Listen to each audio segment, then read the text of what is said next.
guys, this is Howard with the classic Green River from CCR, Creedence Clearwater Revival. And this is a bluesy affair, of course, and it's in the key of E, so it's got a lot of standard E blues information. I'll talk about the solo section as well, where there's a couple of guitars actually overlapping each other, and I'll explain how I've always kind of approached that live, being a singular guitar player in a band.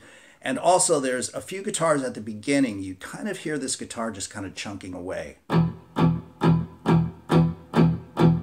maybe even adding a bit of... But what we hear, of course, mostly is that main riff, that guitar that's loud and clear. And there's also an acoustic guitar kind of strumming away on an E chord earnestly in the background. And in fact, the acoustic travels throughout most of the tune, okay? So let's get into that opening riff and explain how I'm approaching that, okay? So I'm in standard tuning, of course, and you kind of want to approach that thump that I spoke about, kind of getting that in there a little bit. In fact, what you hear out the gate right away is that 1-5 E chord. And then you hear another thump on the E string there. So we're just kind of putting the pieces of the puzzle together. So I'll put it up on the screen, the tab, and show you just how I'm doing it. And there's some muting going on back here for sure, especially on that open E string, to kind of just make it thump and be percussive.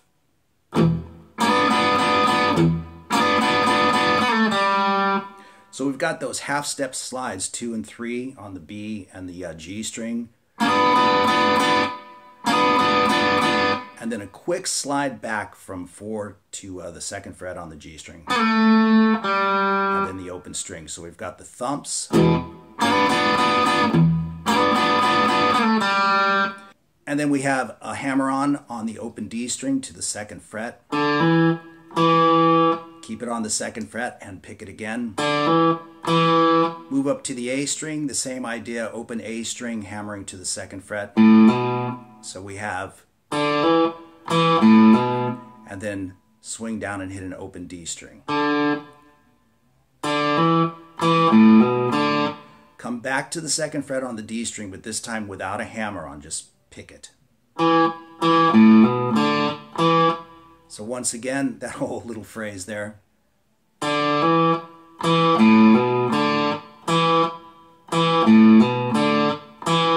know you can see it on the tab, but hopefully that helps a little bit. And so we put all of that together and we have...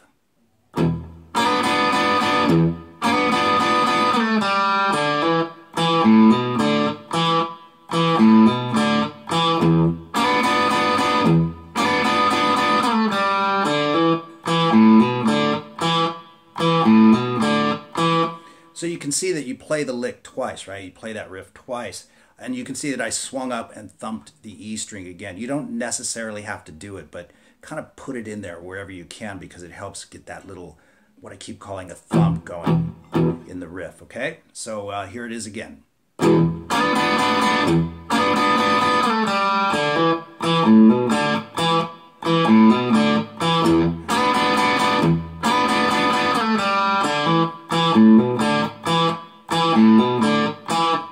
And then we are into the first verse.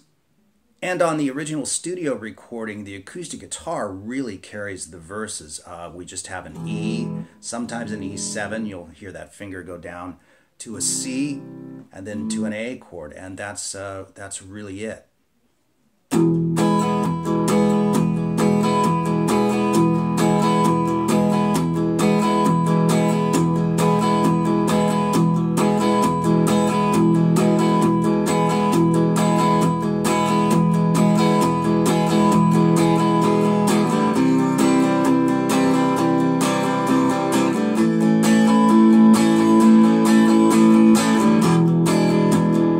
Kind of strumming along earnestly like that. But of course, if you're playing it on electric and you want to capture those licks in between, what I do and what you saw at the front of the video is I just play an E7 chord, keep the sound the same on the electric. You don't have to back off the output or anything like that, but apply some muting back here on the bridge so that you get a nice little chunky tone, because you're going to toss those lead licks in between, right?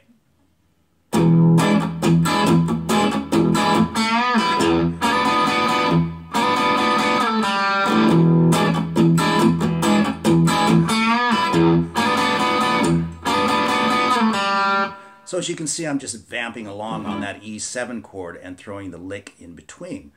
So let's talk about that lick. You want to bend the G string at the 2nd fret, and I push up on that. That just seems kind of nice for me. But of course you can pull down as well.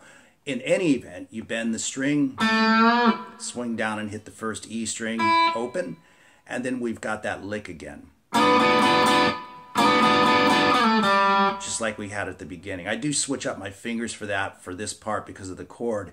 I tend to play the double stops like that, but you can do it either way. It's totally fine.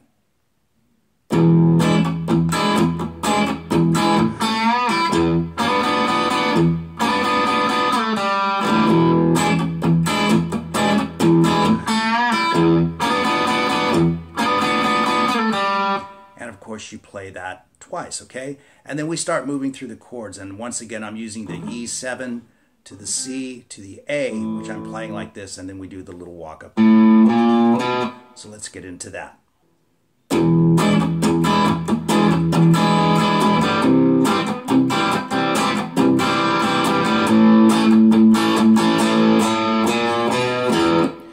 So again, I'm just kind of chunking along with that same rhythm, but with lots of muting, particularly on the electric. The acoustic really, as I keep saying, carries this part through. So we're on the E7, some muting back here, of course.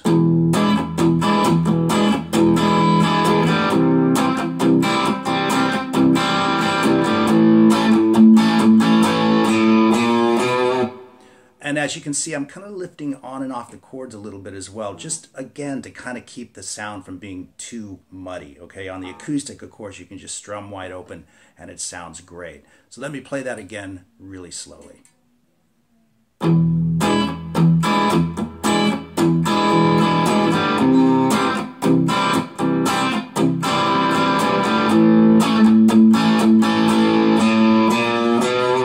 And that little 3-note pattern at the end is the open A string, open to the 1st fret and to the 2nd fret. And if you're wondering about the count on that, it's like 1, 2, 3, 4, 1, 2, 3, 4. 1, 2, 3, 4, 1, 2, 3, 4.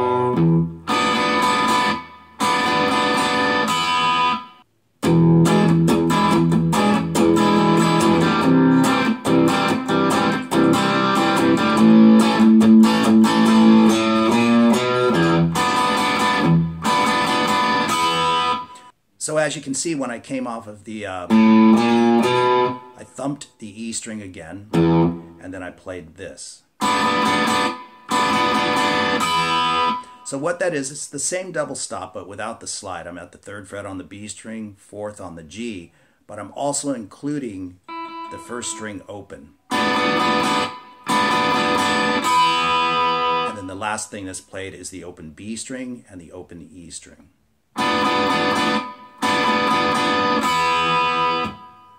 And then we are into the 2nd verse, and the chords are the same and all of that, but the lead fills are slightly different, so let's talk about that.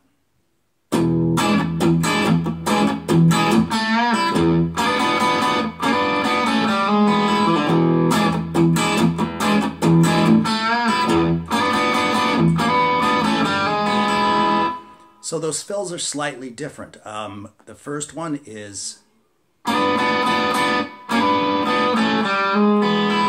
and you'll hear a little trill on that, so I try to squeeze that in there next to the rhythm guitar.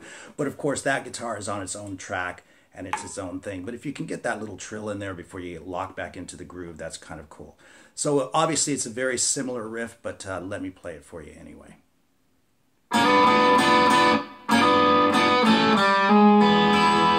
That's basically what the riff is without the trill.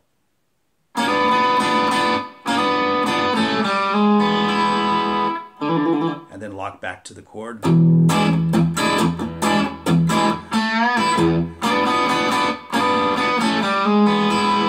And that's it. And then we move through the chords again, E7, C, A, and the little 3-note pattern.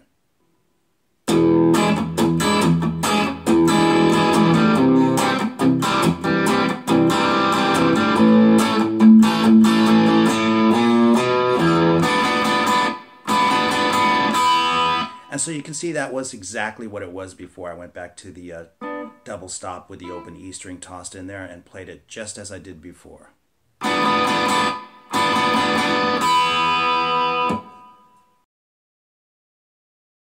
So let's just break this down bit by bit. There's obviously some overdubbing going on here. You've got the main guitar that we've been kind of working with.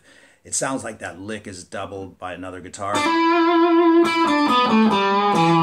That intro lick into the solo, but the other guitar just kind of still rhythmically travels about, and then you've got this guitar on top of it as well.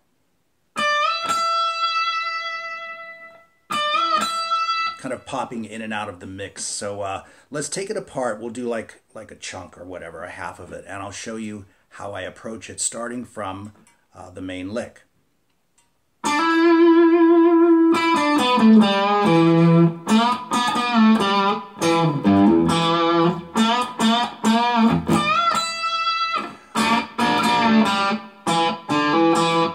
So that's sort of a bit of both, if you will, okay? You can see it up on the screen, but I'll play it real slow for you.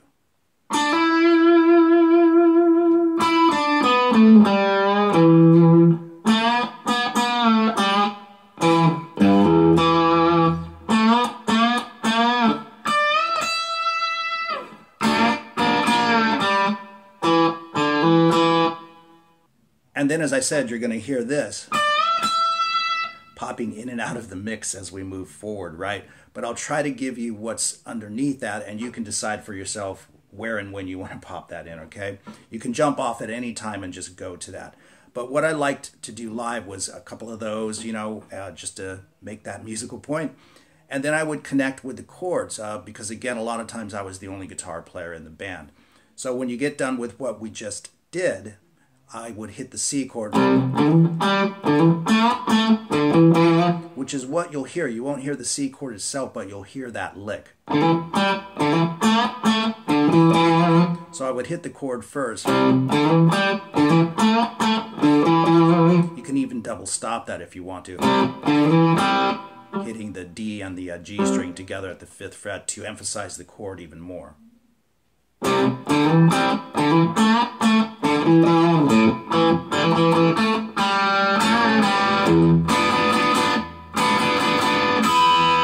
And that is what you'll definitely hear, again, underneath, with that kind of layered over the top of it. So after the C chord, I'll slow this down.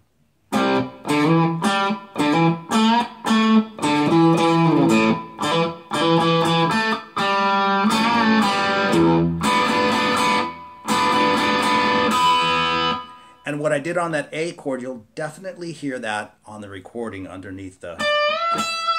It's just there and it sounds pretty cool. So I used to jump on that because it sounds really nice to put those two together.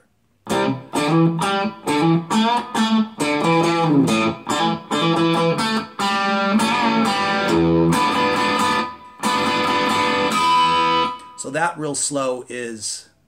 Or you can use 2 fingers if you want to. And it's back to...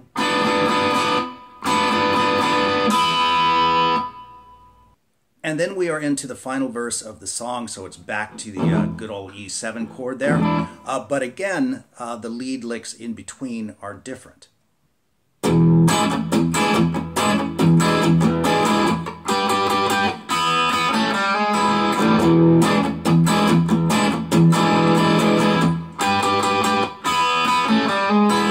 So let's go over that one. It's played twice. So we've got a double stop on the G and the B strings at the 12th fret.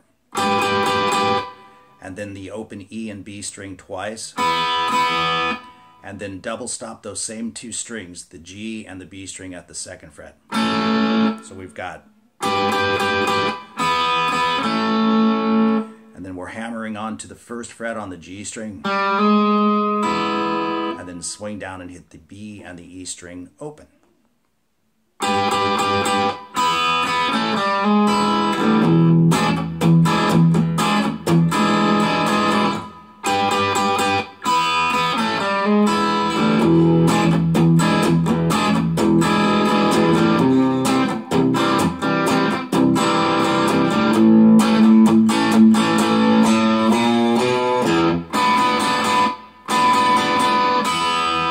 And then we move into to the outro of the song. Now the outro starts off the same way as the solo in the middle of the song.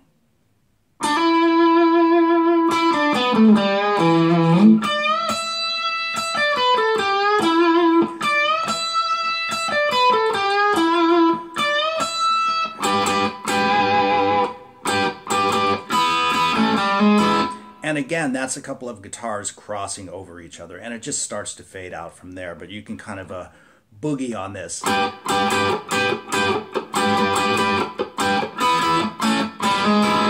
You know, whatever you want to do, but by this point it's fading out. But let me go through that and play it nice and slow for you so you can see how I approached it.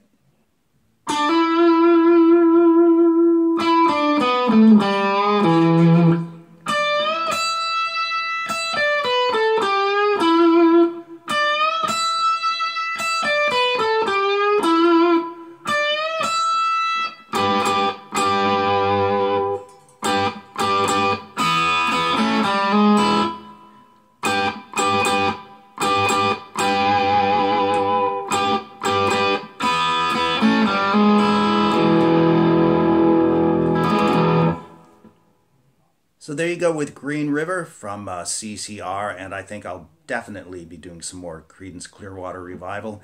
It's really cool guitar stuff, and John Fogerty was a really good songwriter, and he just came up with some great guitar parts for these tunes, okay? So anyway, I hope you enjoyed it. All the best to everyone, and we'll see you soon.